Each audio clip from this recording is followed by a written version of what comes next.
I'm David Lombardo, and this is WCNY's The Capitol Press Room. We're going to share an excerpt of our Insider podcast, Dispatches from Planet Albany, where we checked in with former Senate Deputy Majority Leader Mike Gianaris, a Queens Democrat who is not running for re-election this fall after a quarter of a century in political office and actually resigned his seat in early August. We talked with a long-term fixture in New York politics about his role in stopping subsidies for an Amazon HQ in New York City, being responsive to a changing Senate district in Queens, and his animal advocacy legislation. We'll pick up the conversation with his decision to leave office now that he's in his mid-50s with a 2-year-old daughter and a 92-year-old mother. I'm comfortable with the idea that it's time to kind of put that chaotic lifestyle behind me. And it really, some of my colleagues kind of juggle family life and young kids and what we do up there. And God bless them. I found it extremely difficult. And I found it impossible to do both things well as I would like for me. And so, I was really faced with a choice. And for me, turning my attention to family, turning my attention to home in ways that I've never done before, because my whole life was government and politics for as long as I can remember. It was the right thing for me to do. Well, I want to come back to something you mentioned in your very first answer, which is this idea of being responsive to your district. And we've seen politicians who take on leadership roles who kind of lose touch with their district. I think Congressman Joe Crowley might be an example of that. Yet you were always cognizant, it seems, of the interests of your district, where it was shifting, maybe politically. And I'm curious, to what extent has your district, whether it's in the Assembly or now in the Senate, shaped your political priorities, and how much of that has been maybe your own political changes? But I mean, have you had to be very responsive to your district in a way that Well, maybe moved of you of personally course. first? Well, I mean, that's the interesting part of the question. Of course, I have to be responsive. Everybody does, or they will get voted out. Like, we're not here to impose our will on the people we represent. We're here to reflect the people we represent.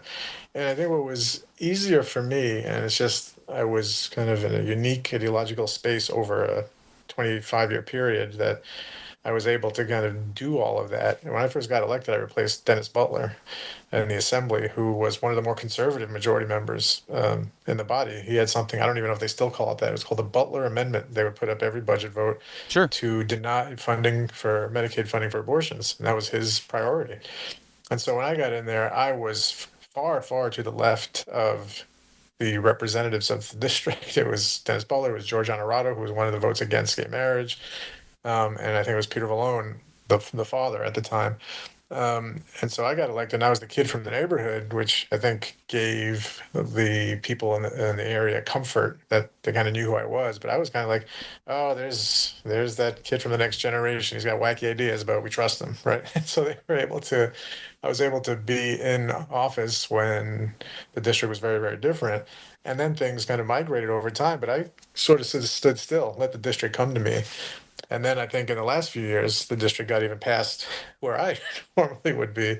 But by focusing on the things that I had in common with the people I represent over those years, I was able to both maintain my integrity and my belief system, but also be responsive to the people I represent. I think part of that was by the time um, in the Senate, when we were in the majority, my status and my position in the Senate helped a great deal because I was a valuable ally for, say, the DSA members who at that point represented every other office around me. But we had worked together on issues that I was able to advance in the Senate. I joke with the mayor now that they would say to him he only passed 3 or 4 bills or whatever it was into law when he was in the assembly. They were all mine. They were ones that I carried in the You're Senate. the bus pilot guy Well, the bus plan wasn't even its own law; it was part of a in part of the budget. But budget. we did a handful of bills together, and so he's obviously incredibly accomplished and doing a great job in his first year right now. But it's interesting that I think I just was in a unique place over time, and one of the skills I think I had politically, when you talk about the art of politics instead of the science of politics, Mhm. is I was able to see around corners, I think, very well. And I think I saw the movement coming before most.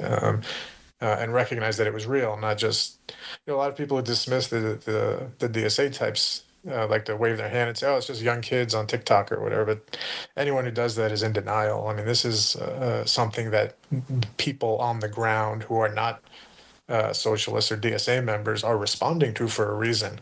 And I tell people this all the time. I said, if you don't recognize that and be responsive to everyday people who are concerned about gross inequality, who are concerned about their kids having to live at home into their 30s, who are concerned about not being able to get a college education without being in debt for the rest of your life, and do something at the policy level, they're going to continue to see success because that's what people want. And so this knee-jerk reaction from some Democrats that we don't support tax hikes, for example, is like a 30-year-old trope, going back to when Bill Clinton was president, which I think was a mistake our party made, and exacerbated the problem. But we should be embracing tax hikes it's incredibly popular. People want it. By the way, independents and Republicans want it. Like you talk about raising taxes on the wealthy to provide services that people need, and it's a broadly popular idea. Now, where people get distrusting of it is if they believe it'll stretch beyond just the wealthy who can afford it, and reach middle class and working people. Yeah, then you'd have a problem. But broadly speaking, raising revenue from people who have it at a time of historic wealth inequality is a very popular idea, and I think our party should be embracing it more. In your quarter plus century in elected office, is there anything that stands out to you as a unique Mike Gianaris accomplishment? Because obviously you can point to all of the things that, say, the Senate Democratic majority was able to pass that was stymied by the Republican majority. But I have to imagine a lot of that gets done whether Mike Gianaris is in that seat or other generic Democrat. So is there something in particular, though, where you're like, this is something that I fought for, this is something that I am, proud of, and it's a unique Mike Gianaris accomplishment? I'm going to avoid talking about Amazon in this answer because that's been beaten to death, but that certainly is something would not have happened without my role in it. Uh, I would say it's an interesting question. Probably the one thing that's like a niche Mike Gianaris thing would have been the animal issues, Mm. and particularly the banning of the retail sale of dogs, cats, and rabbits. As it turns out, we added into the law. But we were the first state in the nation to do that. And it used to be common that you'd walk down Main Street and there would be a window and puppies would be jumping up and down in the window, and they look cute enough. People would go in and get their pet. But what they don't realize was how sick a lot of these animals were, the environment in which they were bred, because they were being treated like commodities. And the puppy mills that generated them are awful, sometimes out of state. And so that was something that would not have happened, I don't think, without my involvement and engagement. Something I'm really proud of. I think we've taken a huge step towards a more humane society and prohibiting that. Now people can either adopt or they can still go to responsible breeders and buy direct from them. But this middleman, which sells animals like they're cans of soup on the shelf, is out of the picture, and I'm really proud of that. Well, I want to come back to the Amazon of it all, though, because you mentioned being able to see around the corner, and I think your opposition to that project seems especially prescient now based on what their developments have looked like around the country. But was there ever a moment where you're standing up to this project, standing up to what the governor wants, what a lot of business interest wants, and where you were like, oh my God, what if I'm wrong? What if like this actually is really good? I'm going to pay a consequence for this, and Amazon's just going to be a great company, and people are just going to be spitting on my grave. My name's going to be mud in the future. I didn't have to imagine that happening. I was being told that that was going to happen Did you ever believe every it? day. Look, once I made a decision to commit to fighting it, that was really it for me. Nothing kind of shook my belief in that position, but there was a tremendous amount of pressure, obviously, to do that. Much of the mainstream political world thought it was the greatest thing ever, and um, it was a battle. I mean, you go back and you'll find quotes from the governor at the time saying the Senate Democrats have just ruined their majority. Of course, we're here 7 years later, still going strong, and he's not. So that tells you all you need to know. But in retrospect, it was the right thing to do. And what I'm really proud of there, because a lot of people could have stood on a street corner and shaken their fist at Amazon. A lot of people did. And that was all helpful to build kind of the showing of grassroots opposition. But But I was able to use all this knowledge and all these years I had in government really came to the fore as part of that um, exchange. And it went back to me from my time in the assembly. And I remember when Mayor Bloomberg at the time wanted to build a West Side Stadium. He was trying to woo the Olympics and get the Jets back in New York and all that good stuff. And what ended up stopping that was that Shelley Silver and Joe Bruno and this obscure group called the Public Authorities Control Board stopped it in its tracks. And everyone's kind of like, what is this thing? And how did it do that? And then they moved on. But I never forgot. And then when this thing rolled around, I realized that that was kind of the pressure point that gave opponents leverage over this proposal. And it coincided with us taking the majority. I asked, and the leader agreed to nominate me to sit on his board, and that was kind of what started the pivot in the conversation and the expectation about whether this project would go forward. So, had I not been around 20 years earlier to watch that happen, who knows how that would have turned out. Your understanding of the legislature, I think, speaks to this changing of the guard that we are seeing right now in the Assembly and Senate, where you're bringing in a lot of new faces, a lot of first-time candidates. Your successor didn't know how many Senate districts there were in a video she posted.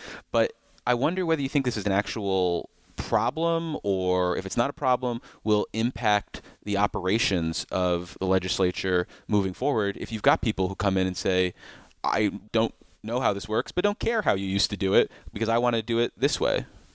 Yeah, I actually think that's refreshing. I mean, yes, people should know how many senators there are in the body they're about to join, but on a practical level, does that impact their ability to propose bills and move them through the process? No. And she'll figure it out pretty quickly. She probably already has on that particular Yeah. question. but She's never but making that mistake I've again. I've always thought, and it's funny coming from me who's been around so long, but I've always thought the problem with Albany is it's insular and it lacks freshness. And that's changed a lot the last few years because the turnover has been pretty significant in both Sure. houses. When I was coming up through the assembly, oh my God, you had to wait 15 years to get a committee chair assignment. It was just nobody moved. And now there's a lot more of that. And I think I've always been unopposed to term limits in the long sense. I think, in the city council, they have 8 years. Like by the time you figure out what you're doing, you're already gone, or at least looking for another job. I don't think that's terribly helpful.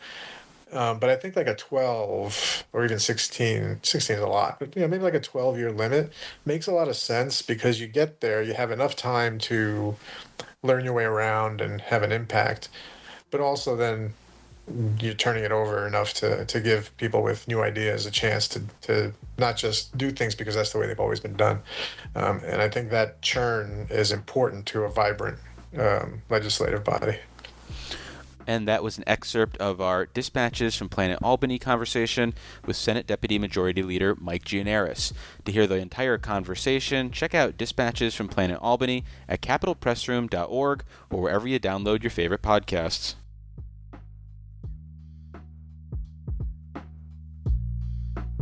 Thanks for listening to today's edition of the Capitol Press Room. For an insider take on what's happening in state government, check out our Dispatches from Planet Albany show, available wherever you get podcasts or at capitalpressroom.org. Join us again for Capitol Press Room, a production of WCNY Connected, Syracuse.